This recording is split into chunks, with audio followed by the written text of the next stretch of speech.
Hi, my name is Carol Salter and I'm an author who lives in Thanet, Kent, England. During this time of the health crisis and people wondering what to do with their children, especially over Easter, I've decided to release chapters of my book, Witch on the Warpath, which I will read from on YouTube as time permits. The plan is to read a chapter at a time and see what people think of it. I hope you like it. This is the first time I've ever done this, so please bear with me if we take breaks or if I get stuck occasionally. Okay, here we go. Chapter 1, Honk. Honk shook his shaggy brown hair out of his eyes, lifted his rubbery nose high in the air, and flared his nostrils at a scent which excited him. Food, he growled, the word sounding like a vacuum cleaner overfilled with gravel. Honk, a city troll, was considered advanced by troll standards, for he could produce clear, recognisable words. Food, he repeated again, casting his nose back and forth, scenting dinner on the air.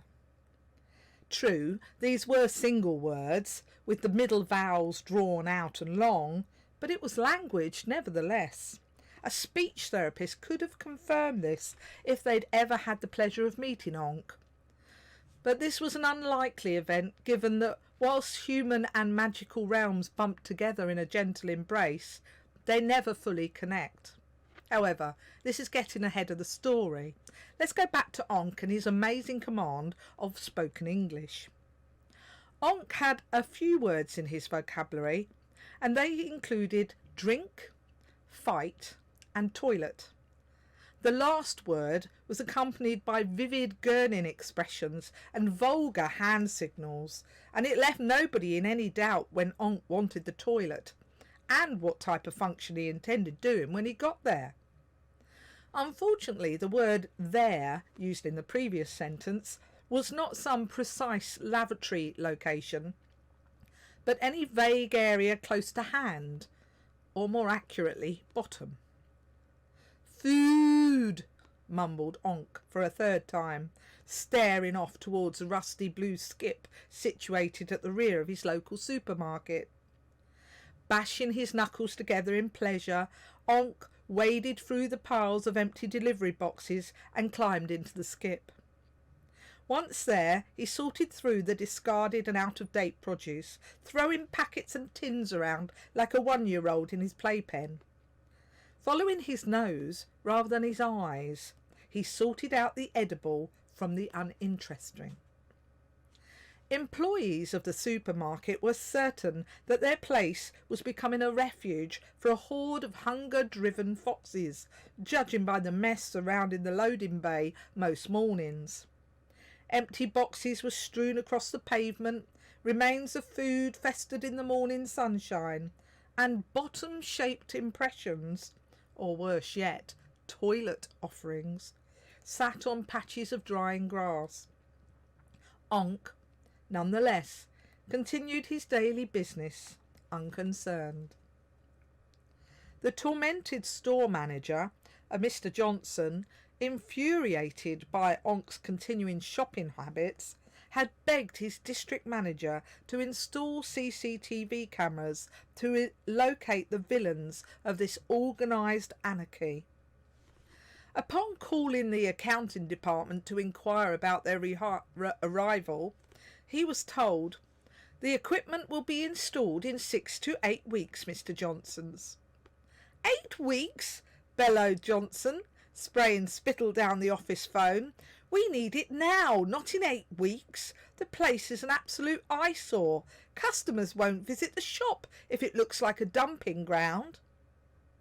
You do realise staff can't stock shelves if they're clearing up rubbish for half the day. And you understand this means that takings will drop. The little man in accounting sat up straighter upon hearing the last sentence. "You arrange for it to be delivered in 4 days, or I'll contact the regional manager myself, and I'll tell him the store's loss of earnings is due to the slow delivery of essential equipment. Are we clear?" Mr. Johnson's threat, luckily, had the desired effect. 2 men arrived the following day with an aluminium ladder to install cameras in prominent positions around the site. Poor Mr. Johnson. He didn't stand a chance. You see, fairy folk can't be seen by security cameras, or by humans either, unless they wish to be seen, which they don't. He would have needed state-of-the-art technology as used by the Secret Service to catch even a hazy outline of Honk lumbering around. Supermarket managers, for all their cleverness and marketing strategies, sadly do not have access to the same budgets as NASA space exploration programs. Honk, meanwhile, continued in his quest for food across the supermarket delivery yard, and he found it in the form of 2 large tins of out-of-date dog food. Each tin sported a black paw print on the bottom. The paw logos were applied during the canning process to prevent simpleton shoppers mistaking them for beefsteak in gravy.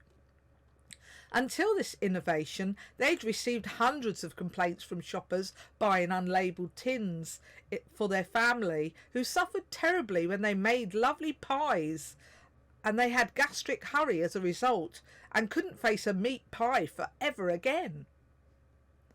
Honk smiled down at his doggy dinner, like a child getting on a bicycle on Christmas morning. His face lit up and his eyes shone with delight. He banged the tins together until they folded under the immense pressure, brown goo oozing from the jagged edges.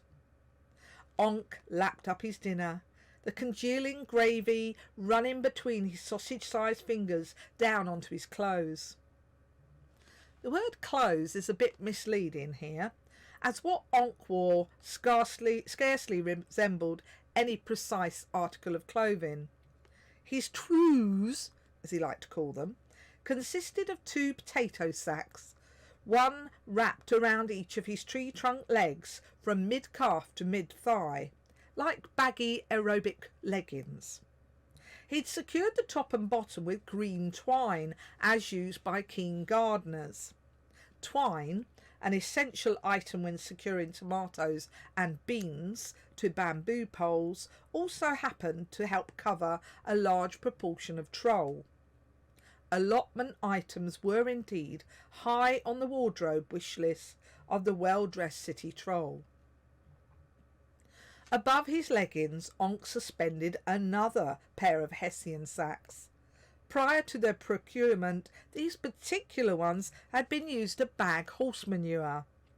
He detached one at the front and another at the back of his well-proportioned hips, just below his ample stomach. The sacks were held in place by another longer piece of green twine. Both sacks dangled and jiggled as Honk walked. A sudden gust of wind would have revealed such a sight that many elderly aunts in the vicinity may have suffered a fatal attack of the vapours. Maybe then it's a blessing that fairy folk can't be seen by human eyes. The last piece of Honk's clothing was a foppish red hat, fashioned from an old tatty blanket. Its appearance suggested it might have been once used as a dog's comforter. Honk wore it with jaunty pride, draped around his square-shaped and lumpy head. In reality, Honk's hat was a dog's blanket, and, in a certain light, one might imagine a small dog laying atop it in a state of peaceful repose. This sweet image contained an element of truth. The dog in question had died, of natural causes, behind a shed at the bottom of a neighbouring garden some months ago. The owners never discovered the poor soul. As a result, due to the passage of time and the effects of sunlight on the deceased, it was baked onto the blanket, rather like a desiccated satsuma, just like the one you might find in your winter coat 6 months after Christmas. Rather than being at rest, this dog's back legs pointed up to the sky as if to indicate the way he'd gone. If the smell from Honk's hat and his leggings was bad, then his breath was appalling. It could strip paint and fry newborn tadpoles at 20 paces. A troll's breath was, however, a fantastic decontaminant. So, although they were smelly beyond words, very few parasites lived on their bodies. And those species that did survive amongst troll kind were descended from the age of the dinosaurs, from a time when the world smelt far worse than today's city trolls. Unsurprisingly, the words washing and laundry were absent from Honk's vocabulary. His body odour, combined with the rotten food, the dead dog, the stinky breath and the horse manure, created a potent mix. It wafted so strong that if it could have been bottled, it would have made a formidable pesticide. Flowers wilted as Honk passed, and creatures moved aside before they overdosed from the smell. To the female trolls of the region, Honk was considered quite a catch. They loved his odour, dribbling down their hairy chins and swooning as he passed by.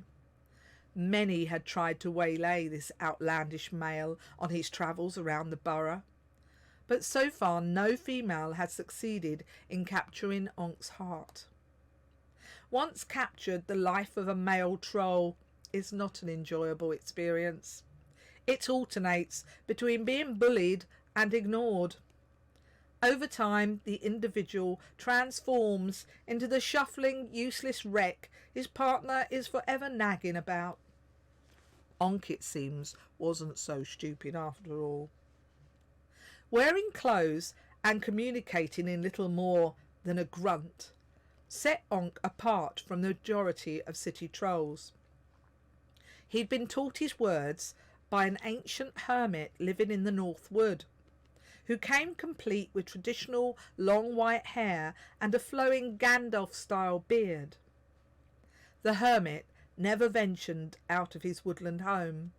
He cared for his beloved forest fauna and flora, refusing to harm any living creature.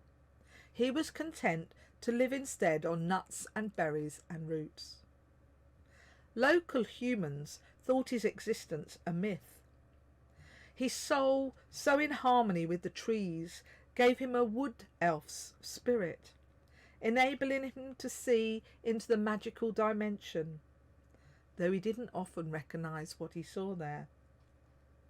Meeting Honk for the first time, the hermit thought him a misshapen outcast of mankind, someone rejected and dismissed by humanity as he felt himself to be. "You looking for food?" he asked. Honk was surprised and suspicious at the hermit's ability to see him. He didn't answer. "Don't talk much, do you?" chuckled the hermit when Honk failed to respond. "Neither do I. Come in, boy, food's almost ready." And so began the start of what would be an unusual and lasting relationship.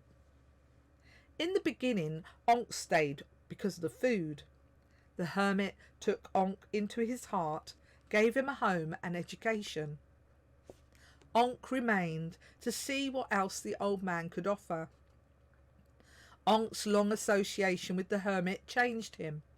As time passed, he began to wear clothes, speak proper words, and grow his hair long, just like the old man he'd come to admire. Growing hair long was a bizarre phenomenon, unheard of in trolls. The normal was to self-groom, pulling out clumps of hair by hand and creating ringworm-type patches, which gave the troll its lumpy head appearance. Honk's long greasy locks were unique, and these, together with his pungent male smell and vocabulary, meant he gained many female admirers.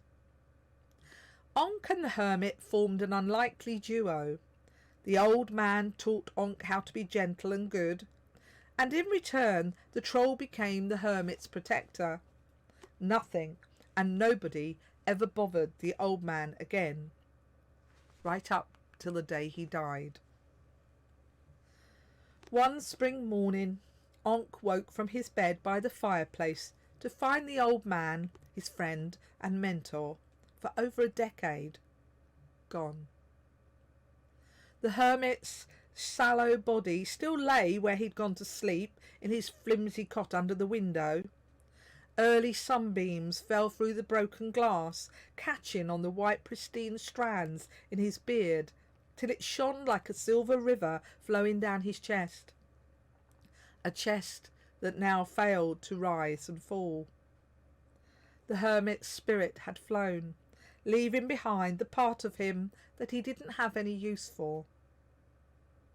After 10 years of friendship, and having gained a sense of belonging, Honk was alone again.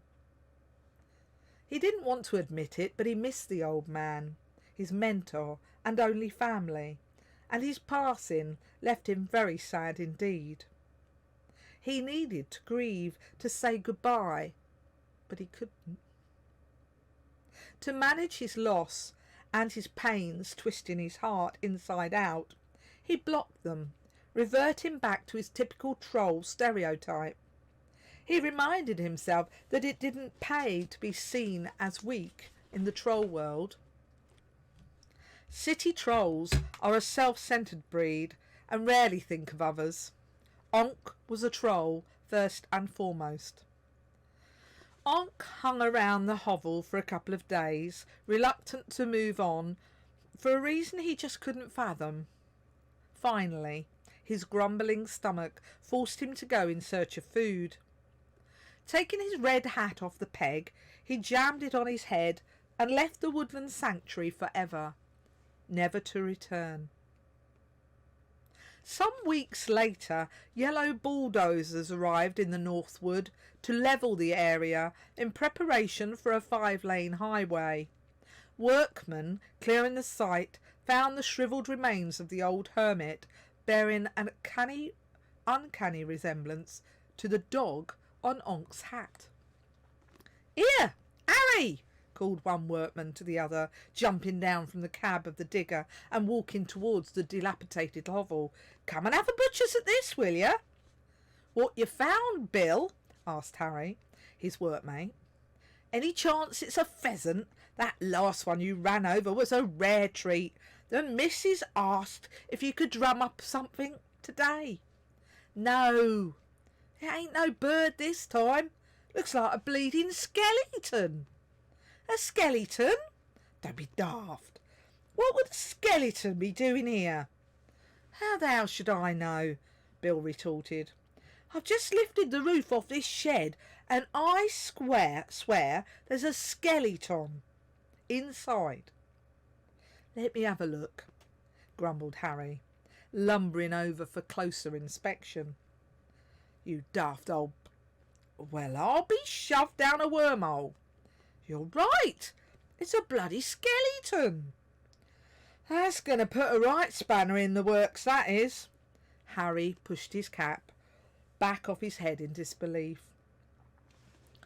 The hermit's body received a pauper's funeral, a council burial with no family or friends. He received none of the compassion he displayed and given in life. Not that he would have minded how his body ended up these days. His pleasure came from giving as opposed to receiving. Honk had departed from the Northwood long before the hermit's body received its brief funeral. He didn't have a specific plan except to eat at the earliest opportunity. The years spent living alongside the old man had altered much of Honk's primitive troll behaviours, providing him with basic principles and sowing the seeds of future morals and ethics. These days, Honk seldom killed to eat. He considered himself to be a modern, civilised troll, unlike others of his species who continue to do so. A city troll's diet consisted of human foodstuffs and fast food leftovers, whilst their rural counterparts dined on more direct sources. Foxes and pheasants, rats and rabbits feature high on a rural troll's menu. City trolls might partake of animals, but these tended to have breed names like lop-ear, British shorthair and Yorkshire, offering answering to monikers such as Fluffy, Ginger or Snaffles. Rural trolls, on the other hand, catch their food alive. If they're fortunate, a human might hit one in their car first, providing the lazy troll with a free, freshly killed takeaway dinner. The craftier troll, often one without any teeth left, place their kills on the highway to tenderise it. The deceased animal lies in the middle of the lane like an offering to the god Automobilus. The troll then retreats into the undergrowth and waits in hungry anticipation. Humans can always be relied upon to speed by in their fast-moving wagons minutes later. The driver naturally assumes they've killed the animal, not knowing the creature died hours ago in the hands of the ravenous troll. A few climb out of their cars, walk back to the scene of the crime and stand staring down in shock at the unrecognisable flattened specimen. More sensitive souls, a lump building in their throats, sob and wipe their noses on their sleeve, devastated by the bloodthirsty carnage they've wrought. Some move the deceased with respect bordering on religious fervour, placing it on the grass verge like some sacrificial lamb, or in this case hedge pig. The offering to the gods is always gone by mid-morning. Squashed hedge pigs, or hedgehogs as they're known by humans, are the commonest live or dead food in a troll's diet. Their spines aren't a problem to creatures with stone-based teeth. Sophisticated upper-class trolls even use them as toothpicks. After feeding, for what Honk did with food could not in any way be described as eating, Honk spoke again. "Home," he trilled, his belly full, his heart content. In this happy state, swinging his arms back and forth in time to his stamping feet, he meandered towards a nearby stream and his new abode. Honk had inherited his current home on the side of a muddy stream from his acquaintance Meep, the river otter. He was very proud of it. When the otter met an untimely end about a week after meeting Honk, in an incident involving a motorboat propeller, nobody volunteered to question the troll. Honk, considering himself to be helping and helpful to Meep, despite their short association, ate him as a favour. The troll thought it a fitting tribute to his friend, rather than watch his body rot away, or worse still, let him float off downstream Viking style. For Meep's family, the latter might have been preferable to Honk crunching on their uncle's bones. The family found it hard to believe he'd agreed to such a grisly funeral arrangement. It wasn't a subject they discussed on meeting a new friend, they thought. Honk tunnelled down, enlarging the hole for his personal use, until inside it resembled a small cave. He was hard pressed to fit his left leg inside the original hole, let alone his entire rugged frame. When he finished, no sign of the otter's home remained, except the address.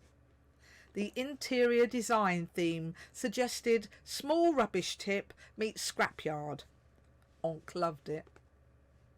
The troll waded across the sluggish stream towards his freshwater home. He could have stayed dry, going round on the path and up over the small footbridge, but such niceties mean nothing to an Honk. If Honk wanted to go home, he took the most direct route, straight ahead, and heaven help anyone who thought they'd waylay him. Honk crawled into his riverside home, settling down with much sighing, moaning, and passing of wind, into his old shopping trolley chair. It came complete with chintzy print's armchair jammed in at a jaunty angle into the trolley's frame. Honk lifted his paddle-sized feet high up into the air, bringing down to rest on his shopping trolley coffee table. Having a new supermarket on his doorstep was proving to be mighty convenient. Nearby trolls, taking their lead from Honk, started utilising the free furniture service supplied by the supermarkets. How wonderful, they thought. The furniture even came with wheels for easy transport home. Old school traditionalist trolls didn't take to these new-fangled contraptions. No, they were content to live in perfect squalor without such fripperies, thank you. These naysayers were often individuals who'd fallen foul of the new magnetised trolley. They'd made mammoth attempts to haul a magnetic trolley home without success. The result? Them throwing their selected trolley several hundred yards across the car park in absolute fury. None of them could figure out why, when they could throw a trolley several yards in that direction, they couldn't pull it home in another. Reclining in his trolley chair, the two back wheels collapsing inwards with a heavy weight, Honk fell asleep. Trolls spend a lot of their time doing daft trollish things, and in between these things they sleep. And sleep is generally a consequence of eating too much. For example, after a big 5-day wedding feast. Trolls didn't tend to dream either, not unless they'd fallen under an enchantment or eaten some really bad cheese, and you can't begin to imagine how bad cheese must be for a troll to be affected by it. No, trolls eat, fight, mate, burp and die, though not necessarily in that order, with sleep added on as an occasional afterthought. Honk was sleeping a lot more lately. Not only that, but regular dreaming was another of Honk's unique abilities which set him apart from his peers. When the dreams had started over a year ago, Honk dreamt of important things, like food. In recent weeks, his dreams had changed, becoming more vivid and conjuring up strange images of things and people. Honk didn't have the word for these. To some folk, Honk might have seemed slow and stupid because he didn't have the words, but they were wrong. These new dreams unsettled Honk. They made his head ache and his thoughts roll. This night he dreamt of more amazing things, of adventures and travelling, of unknown folk and sneaky enemies, including a gnarly old woman who stank of evil. And through it all, he saw something else, something shiny, a pretty thing that oozed goodness. He saw this pink, pretty light sitting on top of his unique red hat. It shone like a beacon, as if pointing the way to his destiny. As Honk dreamed, a wide grin spread across his features, and he gave a contented sigh. In his dream, Honk had seen a pink pretty, and his bumbling mind must have remembered it, for when he woke the next morning, the first word he said as he rose from his trolley chair was pretty. Honk used the word pretty to describe a multitude of things, things which appealed to his finer sense of beauty, items he encountered going about his daily activities. It could be anything from red traffic lights to shiny sweet wrappers, to tin cans, to bizarre stains on the pavement. It wasn't clear if pretty meant pretty in these cases, or if it just meant he'd seen something for the first time, or even if he'd seen it before, but it appeared different on this occasion. Staggering to his feet amid a sea of misshapen shopping trolleys, Honk's second thought concerned the fact that his cave was getting a mite overcrowded. He needed to start reusing the Wonderful World trucks instead of pushing a new one home each evening, he decided. As this environmentally friendly idea sank in, the memory of last night's dream surfaced again, and Honk parted his lips to whisper in reverence, "Pretty, pretty." The second time he spoke the word, he did so slower, with feeling, and as he did, something rose from deep within his being. A slight awe accompanied the second utterance, as he remembered the pretty he espied on his hat in his dream. He knew it held purpose. Honk's statements of two pretties, though not exceptional in itself, would have caused pandemonium within the troll community if they'd heard it. One word they could cope with, but two words spoken close together in quick succession? Mayhem! Maybe the beginning of the unthinkable. Sentences. The clan elders would not tolerate such sentences. One-word phrases were sufficient for any right-minded troll. Thank goodness there was no one around to hear Honk's apocalyptic declarations. End of chapter 1. Thank you for listening. I hope you've enjoyed it. As I said, it was my first attempt, and I'm hoping to do chapter 2 very soon. Stay tuned. Goodbye.